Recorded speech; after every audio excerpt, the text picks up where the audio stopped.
Bab 5, Lembah Putih. Galuh Tapa melanjutkan latihan selanjutnya. Dengan keyakinan keras pemuda ini berlatih, "Kamu harus berlatih di dalam sungai yang ada di lereng bukit ini," ucap Kisanta. "Baik Eyang Guru, aku akan berlatih," jawab Galuh Tapa dengan semangat. Setelah itu Galuh Tapa menuju sungai itu, dengan rasa semangat dia menuruni lereng bukit. Pemuda ini melihat air yang begitu deras dengan warna air yang kebiru-biruan. Gumam Galuh Tapa, "Apakah aku mampu masuk ke dalam air yang begitu deras, yang nampak begitu dalam?" Pemuda ini penuh keraguan yang begitu mendalam. Namun Galuh Tapa tetap masuk ke dalam air itu, lalu berenang beberapa depa ke dalam air. Pemuda ini terseret terbawa arus sungai yang deras. Tubuhnya terhanyut oleh derasnya air sungai.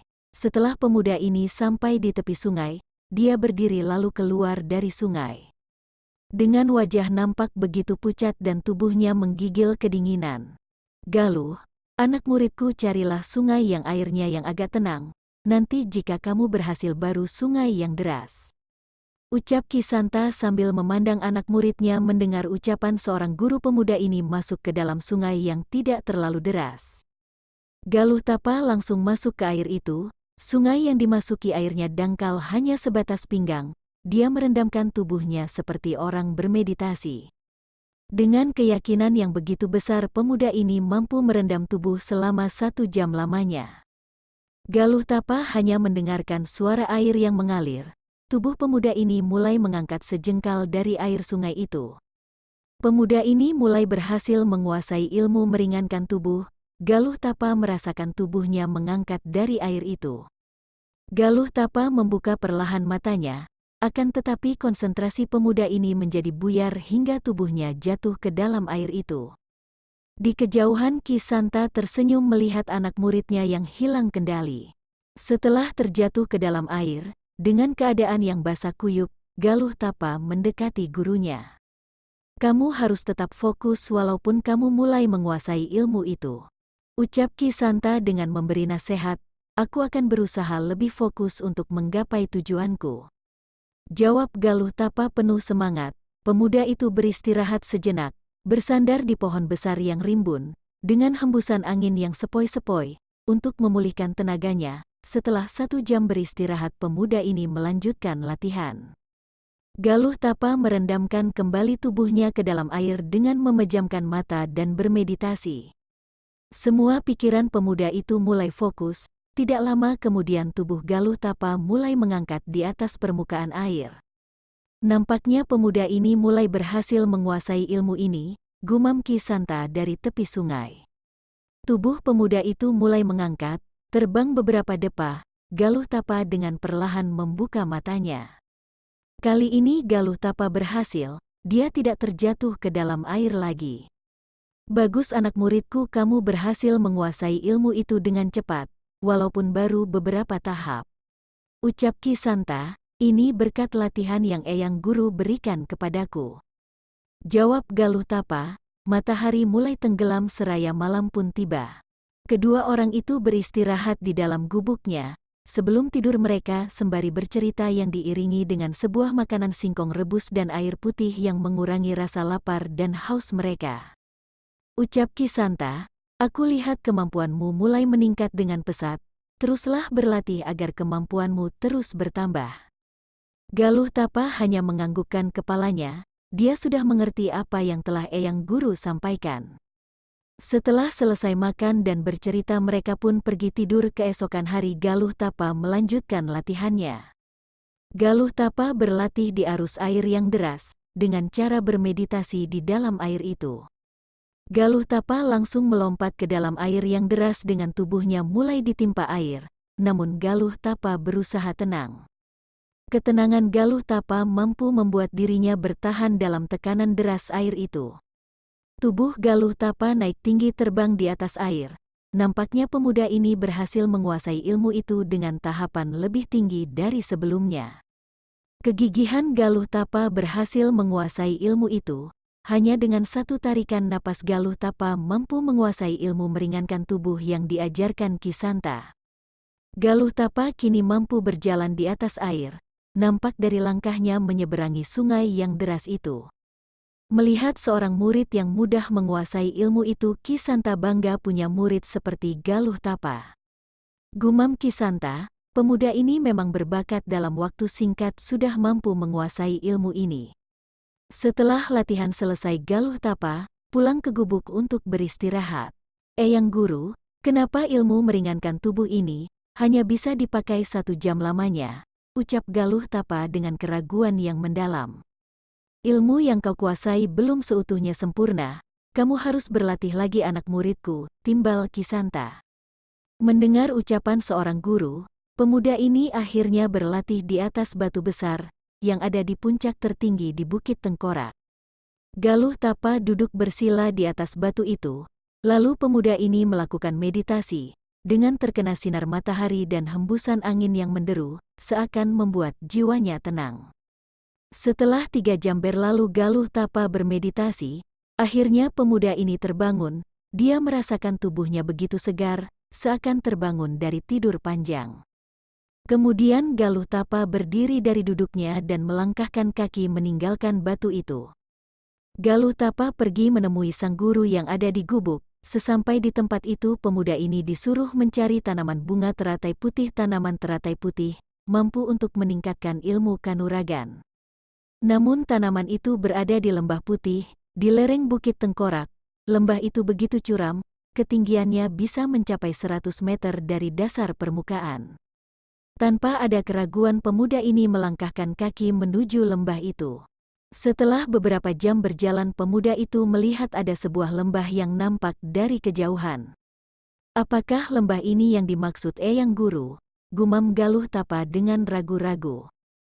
Galuh Tapa mendekati lembah itu, tidak memakan waktu lama pemuda itu sudah ada di atas lembah. Sesampai di atas lembah, Galuh Tapa nampak melihat kedalaman lembah yang begitu dalam. Jika aku jatuh pasti akan mati di lembah ini, dan tubuhku pasti akan menjadi santapan binatang buas, gumam Galuh Tapa dengan rasa khawatir.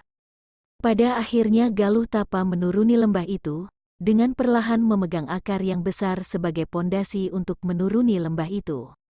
Setelah 1 jam menuruni lembah itu, terbesit di ingatan Galuh Tapa bahwa dia memiliki ilmu meringankan tubuh. Dengan cepat pemuda itu melepaskan pegangannya, lalu kemudian dia memakai ilmu yang dimiliki. Setelah sampai di dasar lembah, Galuh Tapa melihat nampak seberkas cahaya menyilaukan matanya. Galuh Tapa mendekati cahaya itu, dengan cara mengernyitkan mata lalu menghampiri kilauan itu. Ternyata Galuh Tapa melihat sebuah tanaman bunga teratai putih. Pemuda itu langsung mengambil tanaman itu. Setelah bunga teratai putih ada di tangannya, Galuh Tapa meninggalkan tempat itu. Hanya beberapa menit Galuh Tapa sudah ada di atas lembah, karena pemuda ini memakai ilmu yang dipelajarinya. Galuh Tapa dengan cepat sudah sampai di gubuk Kisanta, lalu menyerahkan bunga teratai putih yang ada di tangannya. Terima kasih atas usahamu mengambilkan bunga teratai putih ini, ucap Kisanta. Sudah semestinya aku membantu Eyang Guru, jawab Galuh Tapa. Namun Galuh Tapa tidak mengetahui untuk apa bunga itu. Keesokan hari Kisanta memberikan minuman kepada Galuh Tapa.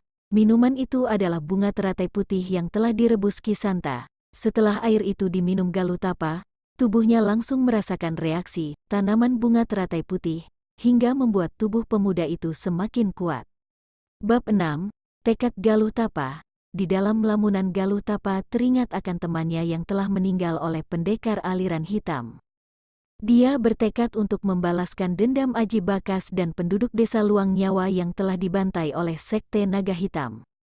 Kemudian Galuh Tapa mencoba mengeluarkan ajian yang dimilikinya. Ajian rentak bumi dikeluarkan Galuh Tapa. Ajiannya terarah kepada batang besar yang di hadapan matanya.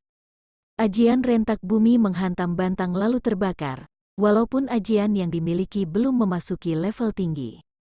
Kisanta melihat ajian yang dipakai anak muridnya sembari dia sangat terkejut, karena ajian rentak bumi hanya Kisanta dan Ki Ulung yang memiliki ajian itu. Kenapa kamu bisa memiliki ajian rentak bumi? Tanya sang guru kepada Galuh Tapa. Ajian rentak bumi diberikan Eyang Guru, yang bernama Ki Ulung. Jawab Galuh Tapa dengan lirih. Setelah mendengar jawaban seorang murid, Kisanta merasa senang sembari tersenyum tipis dari bibirnya. Kisanta menceritakan bahwa Ki Ulung adalah adik seperguruannya. Galuh Tapa mendengarkan ucapan sang guru, kayak orang bingung sambil menggaruk kepalanya. "Bagaimana kabar Ki Ulung?" ucap Kisanta dengan rasa ingin tahu. "Semenjak tragedi yang menimpa desa kami, seluruh penduduk desa mati terbunuh. Bahkan teman saya tewas di tangan pendekar aliran hitam, pemimpin mereka yang bernama Gambir Rimba. Semenjak itu aku tidak mengetahui keberadaan Eyang Guru." Jawab Galuh Tapa dengan perasaan sedih.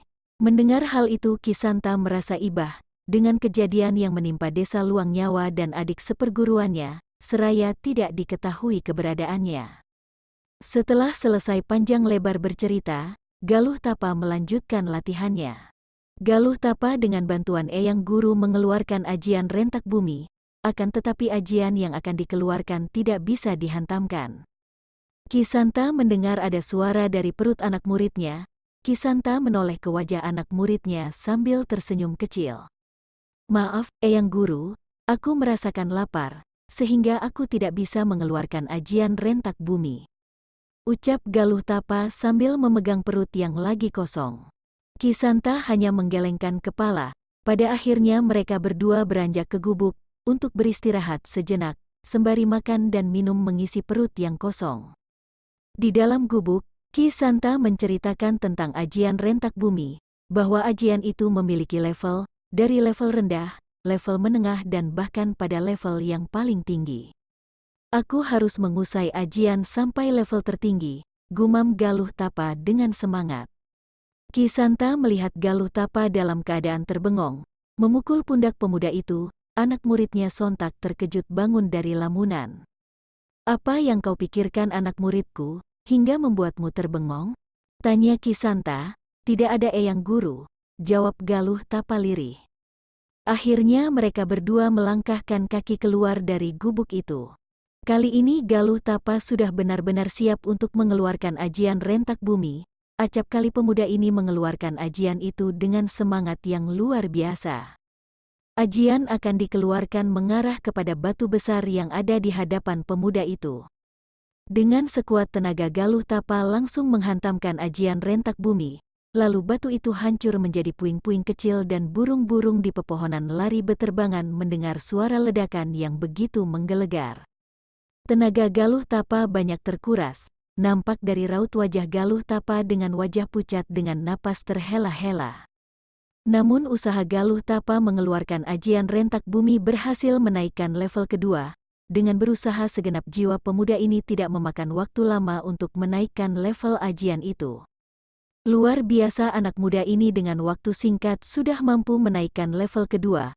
Waktu Ki Ulung adik seperguruannya berlatih mengeluarkan ajian rentak bumi level kedua, membutuhkan waktu 5 hari untuk menguasai level itu. Gumam Kisanta dengan rasa salut kepada anak muridnya. "Galuh anak muridku, jika engkau merasa letih beristirahatlah. Nanti jika tenagamu sudah pulih baru kamu melanjutkan latihannya," ucap Kisanta sembari menyuruh anak muridnya. "Baik Eyang Guru," jawab Galuh Tapa. Lalu pemuda itu beristirahat, menuju pohon besar yang rindang. Akhirnya dia duduk di bawah pohon itu seraya menghilangkan rasa lelahnya. Dari kejauhan Galuh Tapa memandang langit biru yang diselimuti awan putih yang begitu nampak indah. Sementara hembusan angin membuat Galuh Tapa larut dalam pekatnya suasana itu. Setelah 1 jam beristirahat Galuh Tapa beranjak dari bawah pohon itu. Pemuda itu pergi menyusuri sungai mencari ikan buat makan malam mereka berdua. Di dalam sungai dia melihat ikan besar. Dengan teknik mencengkeram ikan itu langsung dapat diambilnya. Hari mulai gelap, sinar matahari pun mulai redup. Galuh Tapa beranjak pulang dengan membawa ikan besar untuk makan malam mereka berdua. Setelah sampai di gubuk, Galuh Tapa langsung mempersiapkan segala sesuatu untuk memasak ikan yang telah didapatnya. Dengan penerangan seadanya, mereka mulai menyantap ikan yang telah dimasak. Sembari makan Kisanta bercerita, "Lihat tulang ini nampak kecil. Akan tetapi jika tulang ini menusuk kulit, tentu akan membuat kita merasakan rasa sakit yang mendalam. Begitu juga ilmu yang kita miliki, jika ilmunya kecil tapi energinya besar, hingga membuat penggunanya menjadi kuat. Galuh Tapa, entah mendengar apa tidak hanya menganggukkan kepalanya, seakan dia mengerti sembari menikmati ikan itu. Malam semakin larut, udara malam mulai terasa dingin, menembus bahtera malam yang begitu sunyi, hingga membuat mereka berdua merasa mengantuk. Akhirnya mereka terlelap. Di pagi yang cerah dengan sebuah matahari pagi yang mulai nampak menyinari alam dan seisinya, Galuh Tapa melangkahkan kedua kaki, menuju tempat berlatih untuk mengasah kemampuan seraya pagi yang menantang. Sementara seorang guru meracik akar dedaunan menjadi satu, obat-obatan dimasukkan dalam kendi kecil agar tahan lama, kelak jika ada orang yang membutuhkan obat itu siap untuk digunakan. Di sisi lain Galuh Tapa melanjutkan latihan di atas batu besar di puncak bukit.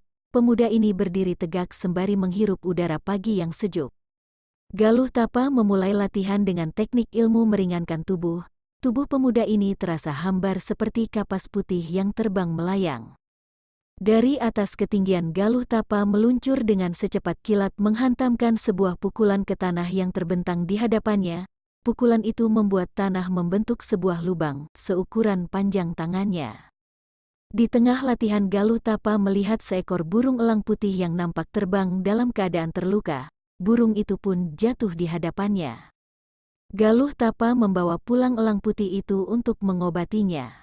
Setelah sampai di gubuk, mereka berdua mengobati elang putih yang terluka. Nampaknya elang ini luka akibat sebuah anak panah yang tertancap di sayapnya, ucap Ki Santa sambil mengambil anak panah yang melukai tubuh burung itu. Dengan penuh hati-hati, Galuh Tapa membalut luka elang putih dengan menampalkan ramuan yang telah dibuat Ki Santa. Setelah 3 hari berlalu, luka elang putih nampak kering, burung itu sudah mulai bisa terbang, walaupun belum bisa terbang tinggi.